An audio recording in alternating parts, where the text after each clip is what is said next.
You are now listening to the Pop-Up Podcast. It's quite literally a podcast for whatever pops up. Here's the host of the show, director, producer, writer, and however else you know him, Pete Ferrero. Okay, so joining me on the Pop-Up Podcast today, this is a switcheroo.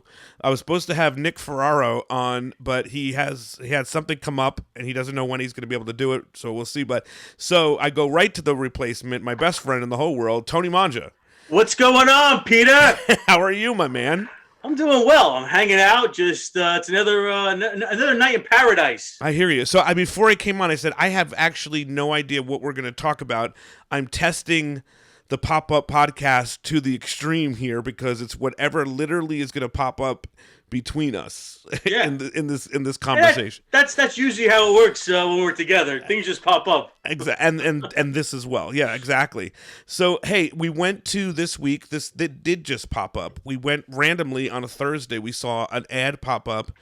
I feel like I'm saying the words pop up way too much now, but whatever. Yeah. It's a lot, you know. We saw on Facebook an ad from our friend Mike Carino, who used to run the Pig and Prince and now has a restaurant, sandwich shop, I would say, Mike's Sandwiches and Pasta, or vice versa, Mike's Pasta and Sandwiches. Pasta and sandwich, yeah. So they ran their first, I guess, pasta tasting. Yeah, that's what I would call it, a pasta tasting. And the two of us had the opportunity to go there and be the first guests to try the pasta tasting. Yeah, but there's another Mike. So tell me about the other Mike. I don't know his name, but so there's the other Mike. No script, off the cuff. I don't know the guy's name. The other Mike is Mike Cosenza. Mike was we were talking to the other couple, and he was called Chef Mike at Pig and Prince. So he was kind of the sous chef at the Pig and Prince. Mike Carino was the head chef or the executive chef. And Mike Cosenza was the sous chef, you know. Yeah. So he was Chef Mike. And actually, tonight they're actually at the James Beard House cooking. I saw that too. I saw that he's doing a dinner. Who is he cooking? Are the two of them cooking, or is it?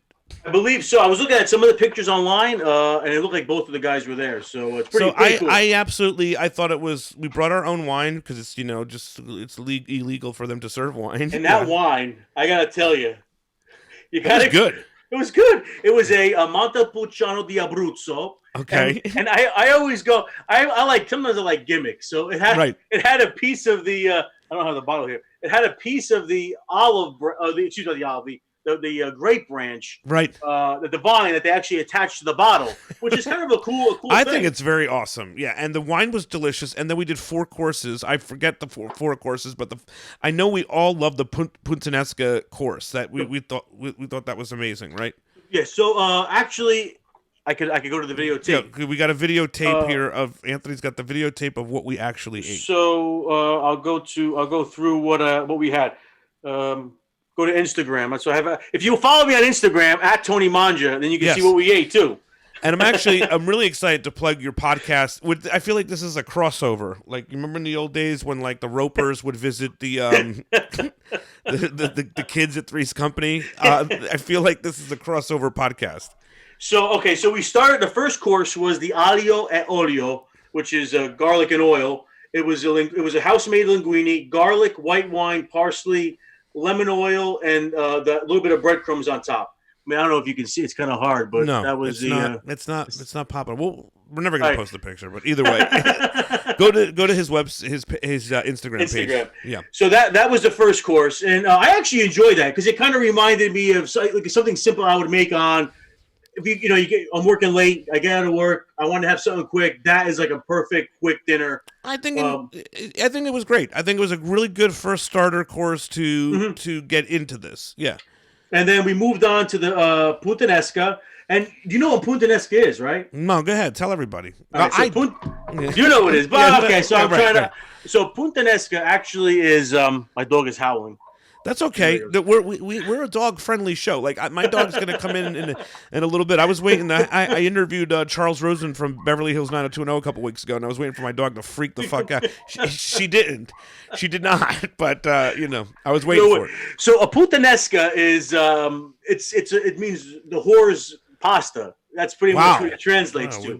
we're So, a little under the belt here. We went a little under the belt. I'm just telling you what it means. Right. So, in the old days, supposedly they said that it was a meal that a woman of the night can make very quickly, in between. I'm going to tell you what. I don't know what this woman of the night, who this is, because this is a fantastic dish. So I don't know how she was able to whip she was up. an Italian lady, probably from somewhere south of Rome. I get it.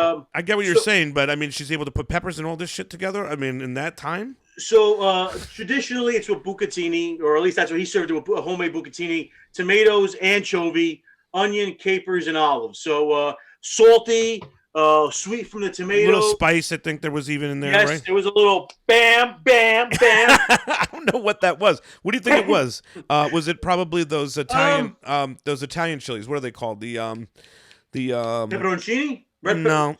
flakes? No. Seeds? It could have been seeds, but that's probably what it actually was. But I'm thinking of the other. I'm looking at the pictures. So what is the hot chili that Italians have? Bobby Flay uses it all the time, like it's going out of style. I know the calabrese, like yeah, Calabrian chilies. Yeah, the calabrese love spicy stuff. Yeah. So just as an aside, Calabrian chili. That's what Bobby Flay would say. Calabrian chili. But as an aside, just to talk with a Calabrian, if you like salumi or salami, or love it, or so there's a special kind of spreadable salami, they call it. It's called induja. Okay. And it's traditionally from an area called Spellinga, which is in Calabria. A good friend of mine, his family's from there. And nice. There's a couple of places you can find it around. I mean, I think for sure. The Induja guys make it, but that stuff, you could put that on a shoe, and the shoe would taste amazing. That's awesome. So that was the second course, and we thought that we actually, I think most of the people at the table, the two people we didn't know, said that this was their favorite course. I don't know if this was your favorite course as well. It was my favorite course. Yeah, yes. I really enjoyed it. But I also enjoyed the third course was a capellacci and brodo. So a capellacci is kind of like a bigger tortellini. A tortellini is kind of a smaller package. Capellacci is kind of like a bigger. But actually, cappe is like hat. So it correct. Almost looks like a hat. Mm-hmm. But great, and it was in like a chicken broth. It was just absolutely delicious. Chicken bone broth, and the inside the pasta was prosciutto and cheese. Yeah, there was so much flavor in that. I mean, just from the prosciutto to the cheese. I thought it was really good. Yeah. And the final course was cacio e pepe, served with the house-made pasta he had was a creste di gallo. So it looks like the top of a rooster's head, like that little. And I don't think Mike's going to be offended by this, but that was my least favorite of the four courses. That's not to say that it was a bad course by any means, but I guess because I like a traditional cacio e pepe, you know what I mean? So for me, it broke the board. I'm not saying I didn't like it. he didn't like it, but it broke the tradition of what a typical cacio e pepe is for me. I think where maybe was the. I did like it. When you did say you liked it, yeah. What I did like about it was the frico. Correct, you did say that. Yep. So the frico was like a kind of like a baked cheese, or you can even do it on a stove. You grate some cheese and you let it melt, or you bake it so it hardens. And I really like, because we make that at home sometimes. Just you totally. Have some leftover shredded cheese, put it in the oven. And I loved the pasta itself, but I just don't think it serves its purpose in a cacio e pepe. That's just my opinion of that. Oh, that style. Yes, you know what I mean? Style. So that I think threw me off. But the flavor of the cacio e pepe was pretty spot on. So it was very good. Very good. So I mean, but whatever. I'm sorry, Mike's.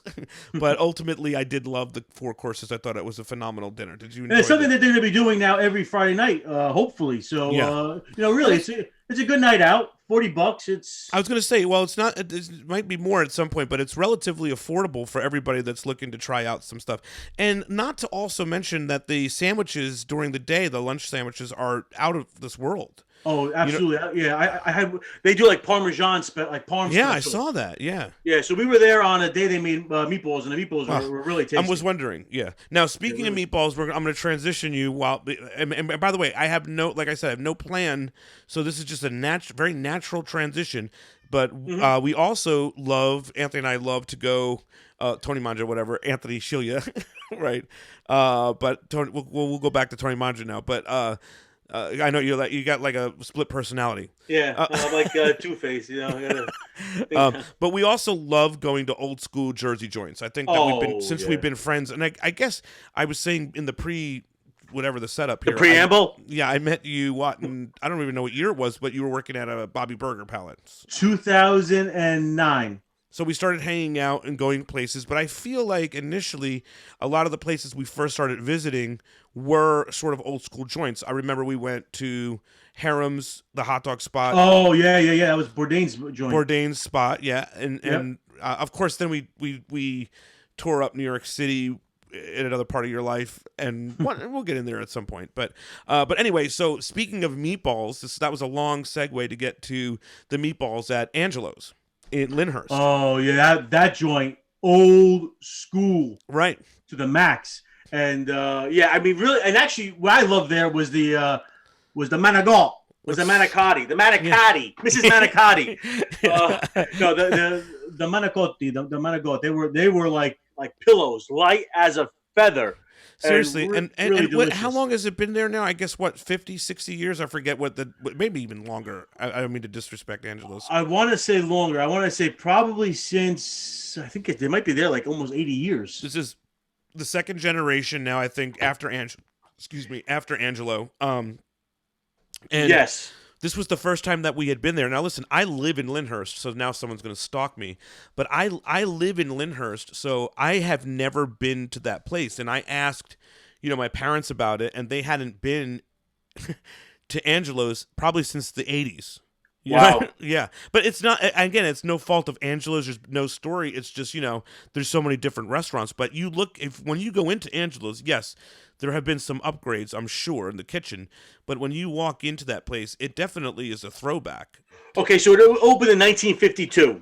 Okay. So you were close. I was a lot closer than 80 years, but still. Well, I thought it was 80 years. I thought there was something like that in an article. Yeah. So it was opened by Angelo Piccirillo in 1952.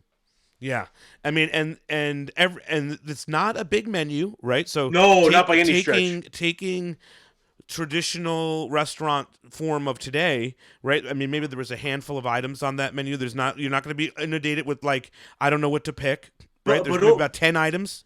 But also, I've heard that years ago there was only literally 5 items on the menu. Yeah, wow. And within the last whatever 10 or so years, maybe they added a chicken parm. Yeah. I think. I thought the food was outstanding. Spot on.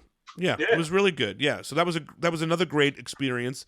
And then our other go-to in Jersey, of course, is the Belmont Tavern. That's a whole other level of notches. Yeah, that's hands down probably my favorite restaurant on the planet. Wow, that's a big compliment. I agree and the reason why I say it because I was talking to a friend of mine. His name is Paulie G.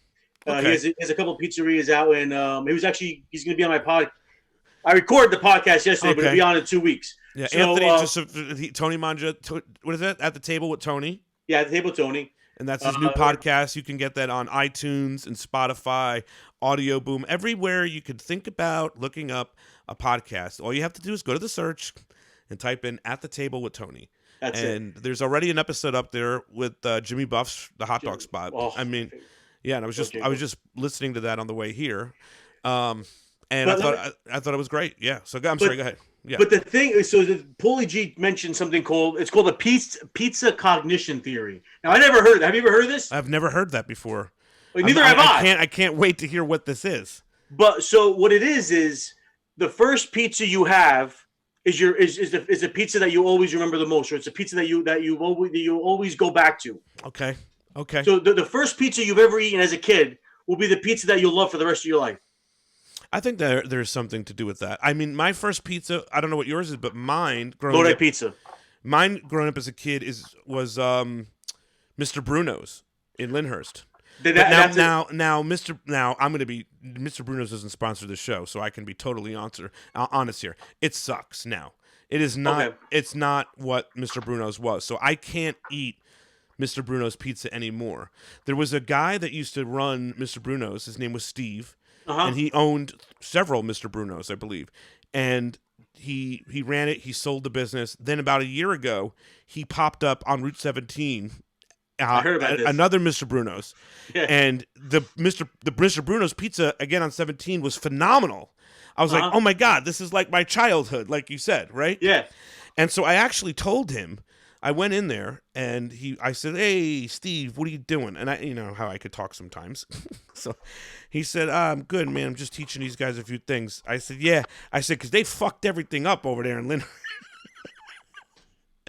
And he laughed. He says, no, they're good. But then he was leaving 17 and now that one's closed. So Steve is the special thing to do. I don't know if he's Steve Bruno. I don't know, but I don't know what Mr. Bruno's comes from, but you know, that is my go-to. Yours is Lodi pizza, yeah. But so this whole pizza cognition theory, I think you can apply it to other things in life. Okay. So some of like the first things you eat, especially being Italian American, you think about those foods, and then you crave those foods all the time. Yeah. So that's why a place like Belmont Tavern, Angelo's, Bamonti's in Brooklyn, you know, and the list goes, Spiritos and Elizabeth, which I heard is closing or being sold. Right. Places that you want to go back to over and over again.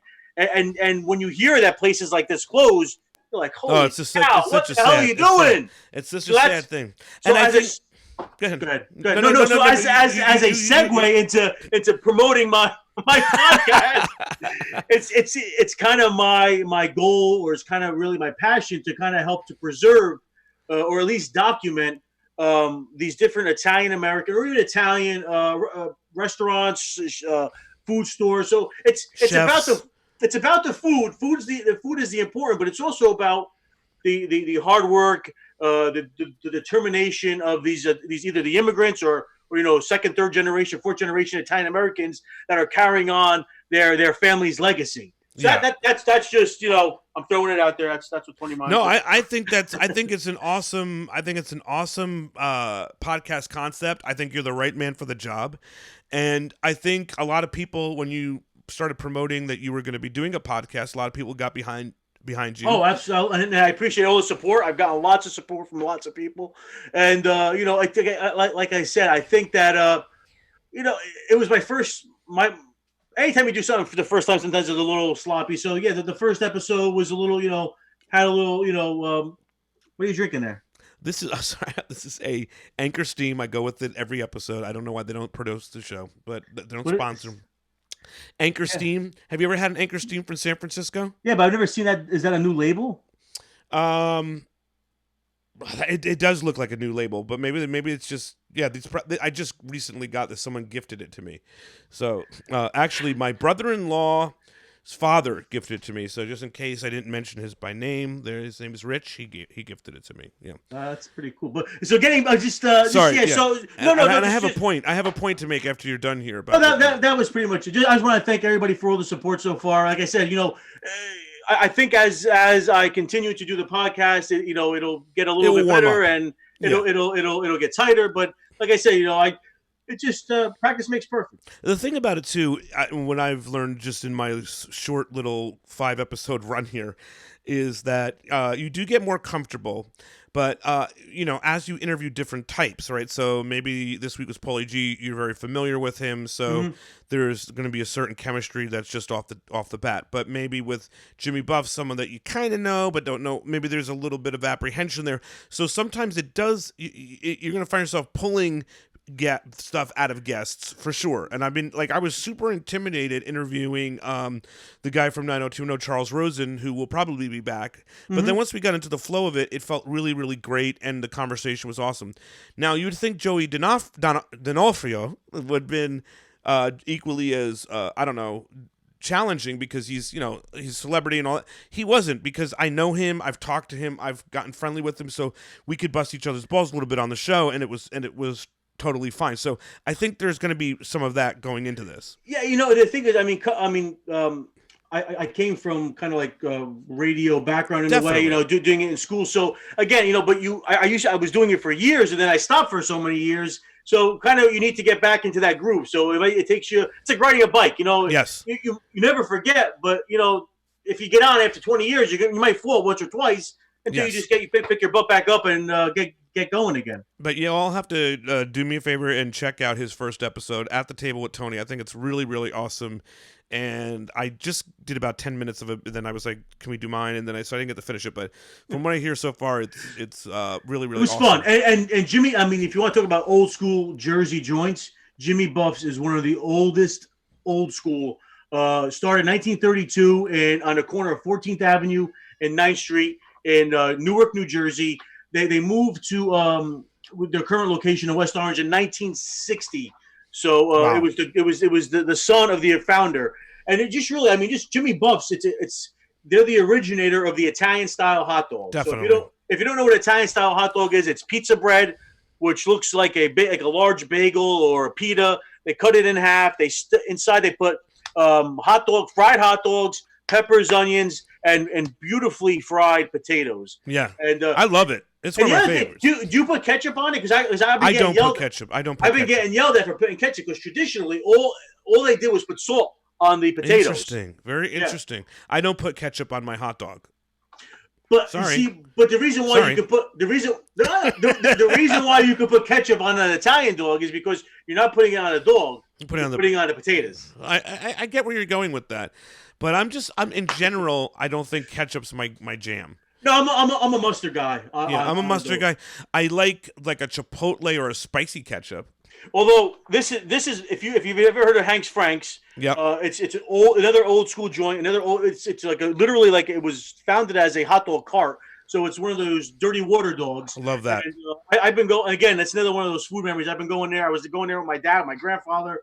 Yeah. Since I'm in short pants. And we loved harems too, by the way, in Fort Lee. I thought that was very good. Yeah. Yeah, and again, we started talking about that sort of. I believe that's a fried dog as well. Yep, I think so. I think it's a fried dog, but again, it's more of a traditional. I mean, you're putting it on a regular bun, maybe a little relish, some mustard.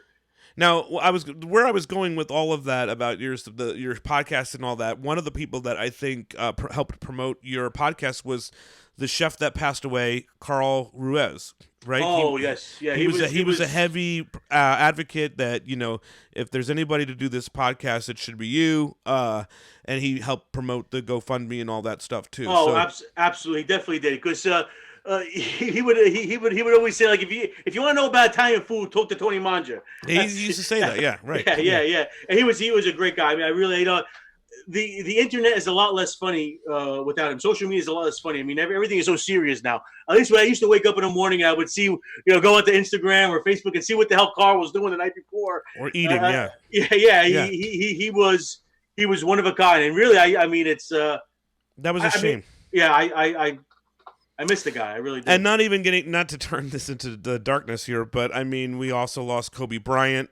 I mean, that's just something that recently happened. I'm not a huge basketball fan, but I feel like he's somebody that transcended, entertainment and basketball, and seemed to be a guy that was redemptive and a guy that was really helping a lot of people grow in the basketball world. So that's a sad one. Oh, absolutely. One quick aside about Kobe Bryant is that actually his father played basketball in Italy. Okay, interesting. So Kobe spoke great Italian. He spoke fluent Italian. Right. And the other thing about Kobe that I bet not many people know, he was actually, from what I've been reading now, he was a pretty strong in his faith. Yeah, right. Yeah, I was going to just go there. Yeah, absolutely. Yeah, that's what I've been hearing. So, I mean, seems like he went through quite a bit in his life, and a genuinely good person. But and this is also a weird week because, I worked on that show, and I'm going to do an episode about this, the Her Name Is Chef show, and Fatima Ali, I actually passed away a year ago.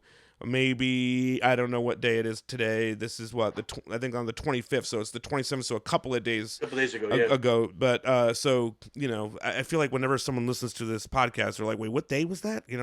So but so that was very sad too. So I am going to try to do, as more information comes out about the show and all that stuff, I'm definitely going to try to do an episode geared towards her. I mean, I've got like a lot of episode plans. What do you have planned in your episode world? So right now they can go to your podcast and listen to this Jimmy Buffs episode. Yeah. So what else is coming up? Next week we have I'm releasing them on Sundays. I know Sunday probably is the worst day to release a podcast, but Sunday is the unofficial Italian American day of the week. Meatballs, macaroni, and manja. So that's why Tony Mangia podcast gets released on Sundays.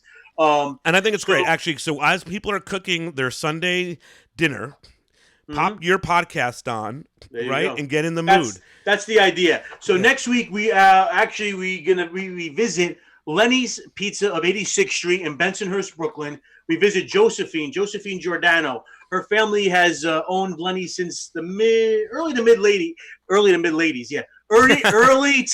80s. Right. And Lenny's is famous for being featured in the opening scene of Saturday Night Fever. That's where Tony Manero, of course, John Travolta gets the double-decker slice. Okay. So we talk a little bit about that, but it's more about Lenny, more about Lenny's, more about Josephine, more about Bensonhurst and growing up Italian American. So the pizza's like, again, I said pizza is the supporting role.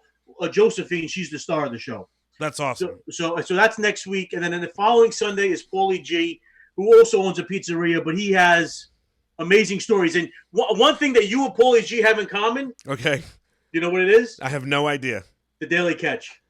Oh, I love the Daily Catch. Yeah. He said that's probably one of his favorite restaurants on the planet. I have said that to people that have never been there. And you've skipped it now twice that you went to Boston.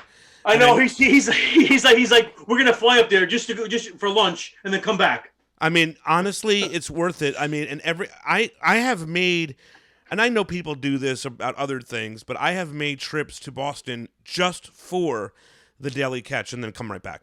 There's just something very, very special about that place and restaurant. I hope it stays there forever. Actually, I definitely have to get there. And just to talk a little bit about Boston, I think is a great city too. Totally, a great food city. Yeah, I mean, kind of under the radar a little bit, but definitely a great food city. Yeah, I mean, there's that.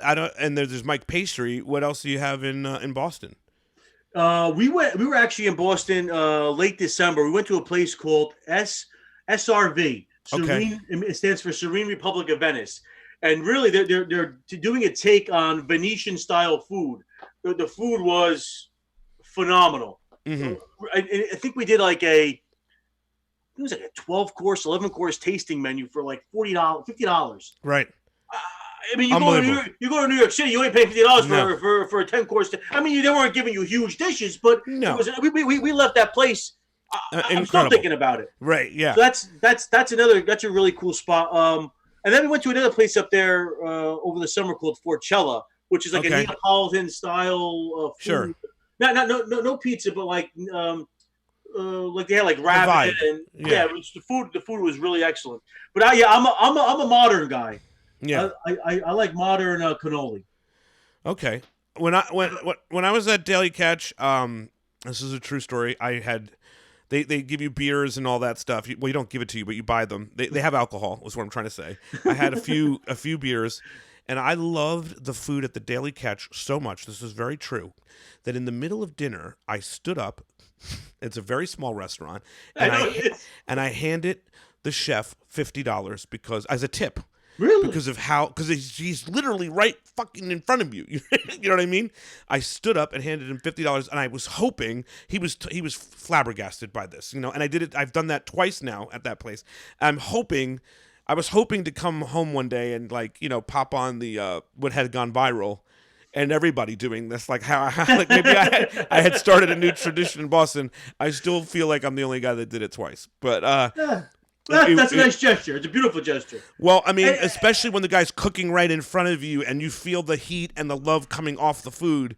To me, I said there's no better meal in Boston right now. So, But that's interesting because I think that if a chef or if a cook it really loves what they do, really puts the effort, really puts the love into the food, you can taste it.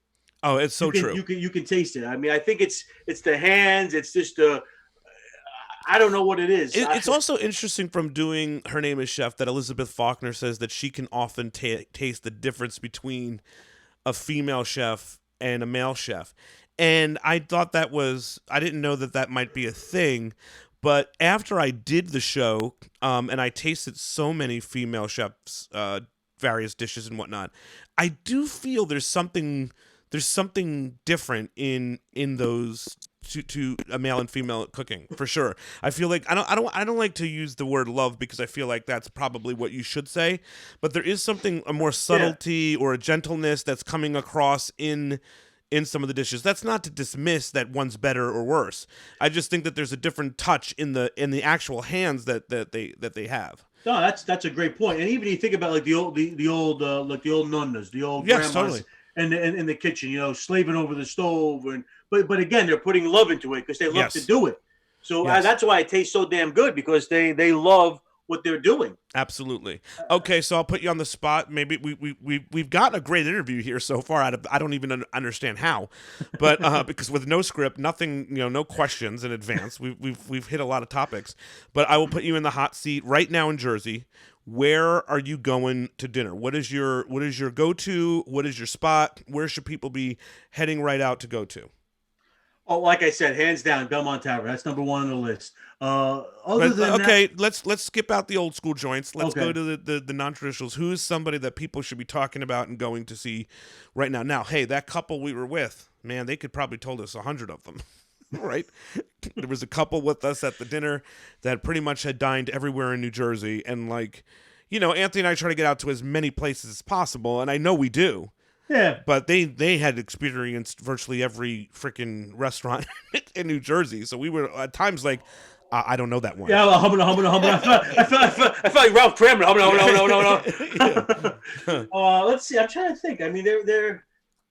Oh man, that you should have given me beforehand. So I thought about it. This is what it is. All right, for me, I would say, and I know I play favorites on this, but I think Leah Gaccion's South and Pine to me is the best New Jersey restaurant. I feel that she comes from a really amazing fine dining experience, having worked at all of Bobby Flay's restaurants and often starting them. And I know that plays favorites for me because I'm friendly with her, very good friends with her. We did the show together, but I feel there's something really authentic about her food. Now, it's not Italian. It's not an old school joint by any means, but if somebody's listening to this and looking for a new spot that they're trying to try out, definitely hit her spot up in Morristown, South and Pine. I think that's my choice. And I gave you enough time now to think about your choice.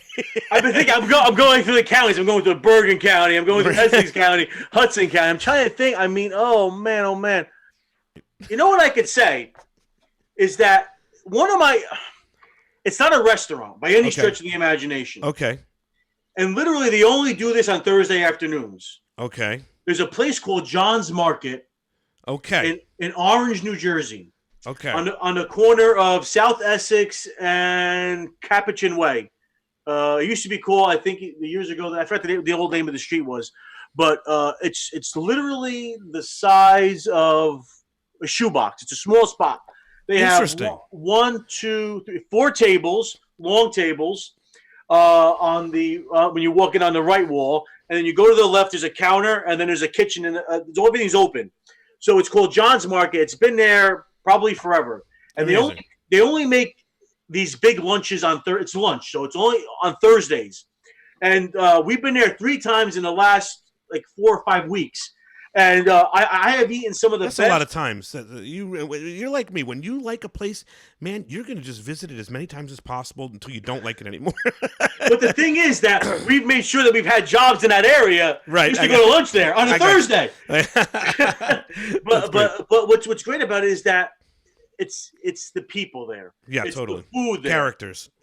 Characters beyond belief. But like we had a meatloaf the first time we were there.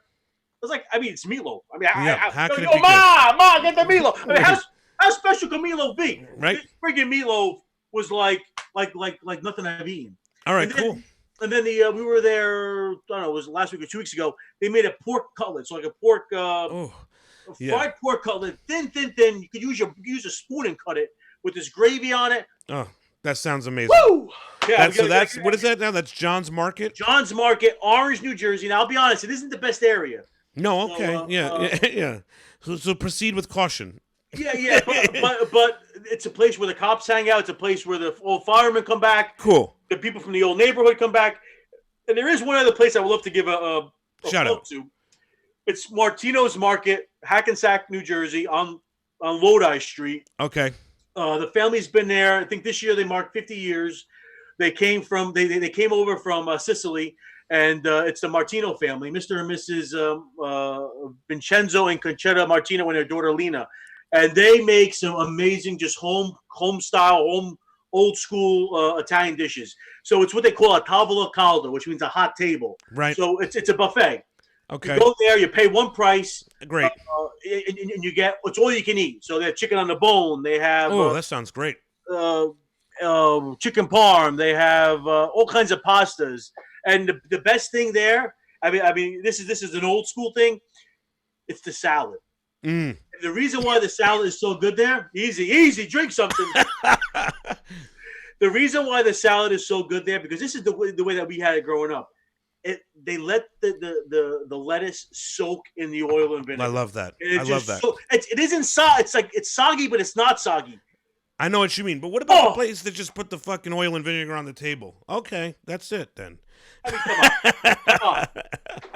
I mean, maybe if I'm at like I don't know the diner, it's okay. But, Olive Garden. Have you ever been to an Olive Garden? Never. Wow, I have. I have been to an Olive Garden, and my opinion of Olive Garden is obviously I think it sucks, but I will say that it is what it is for what it is. You know what I mean? Like, yeah. If you're in a rural community that doesn't have Italian food like our area, it makes no sense to go to an Olive Garden in the Northeast. But maybe in the Midwest, if you're looking for Italian food, is it going to be? It's not even passable, but for that area, it probably is. I gotta tell you something though. You go to the Midwest. I was just looking on Facebook. There's a community, I guess, in Nebraska. Okay. Loaded with Italian Americans. They actually just had a feast yesterday for Santa Lucia. Okay. So I mean, there really is there's no Italians excuses anymore. There's no excuses there's anymore. Italians everywhere. I mean, literally everywhere. Well, it's hard to get maybe ingredients like you can get here, right? In the East Coast, there's so many places that you can get tomato sauce and pasta and stuff like that. You know, like the good brands. Yeah, like we can literally go to Corrado's and get cheese anytime we want. You know what I mean? And then Corrado's maybe a bad example. I mean, wherever you go, it's a great example. Regular Corrado's is great. I go over here to Michael's Salumery. Have you ever been over there in Lyndhurst? I have not. Okay, he's got cheese and everything else. His sandwiches are also very good. So you can go anywhere here, but like in the Midwest Nebraska, it's probably Whole Foods, whatever there is. Yeah. And I don't even know if there is Whole Foods. You know. Probably not. I mean, I don't know. I mean, to be honest, I don't know. I've never been to the Midwest, so I couldn't tell you. I kind of like what do they call them, the flyover states. So I've been to California, I've been to Las Vegas, but I've never actually. Although I would love to visit some of those places. I would love to go to like the St. Louis. I've been there. I would love to go to Chicago. It's all the barbecue and stuff. But even the Hill, they have it's a special Provel cheese that they put on their pizza. So it's like it's like not even. I don't think it's even like. I think they call it like a cheese type product. Like I don't think it's actually cheese. Right. But Interesting. That's what they put. Like that's what they're famous to put on their pizza. They put Provel cheese. And there's a restaurant actually, Speedy Romeo, on the Lower East Side. I know what that is. Yeah. He does like Neapolitan wood-fired pizzas, but he makes a pie that kind of because he's Justin's originally from St. Louis, so he makes that kind of style of pizza. Interesting. I'll have to try that. The hot peppers on it, amazing. I love that Lower East Side restaurant. I would love to do a crawl there at some point. But there are a lot of good spots there.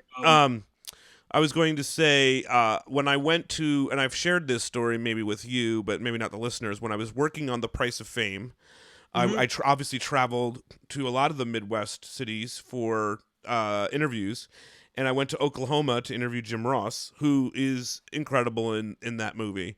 But I was really hoping for a barbecue recommendation in Oklahoma that I would just be floored with, you know what I mean? But so we finished the interview with JR, and he really unloaded a lot of stuff. Maybe it was an hour and a half, and he was done, and I said to JR, where should I go for barbecue? And he said, well, you can always try that Toby Keith's. And it was, there's a Chili's in that same shopping mall. And I was like, no, not what I was looking for.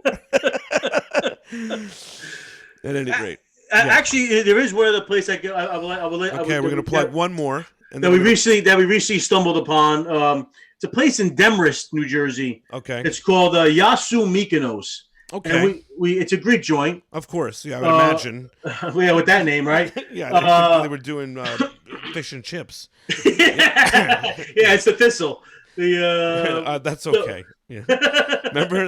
Yeah, that's what I said. Yeah, there's Argyle. the couple that knew this only fish and chips joint in Jersey. Anyway, so go ahead. Yeah. So it's in all cut out, by the way, that last piece. Okay. So it's in Demorest, New Jersey. A place called it's called Yasu Mykonos. I don't know if I'm saying that right. Mykonos.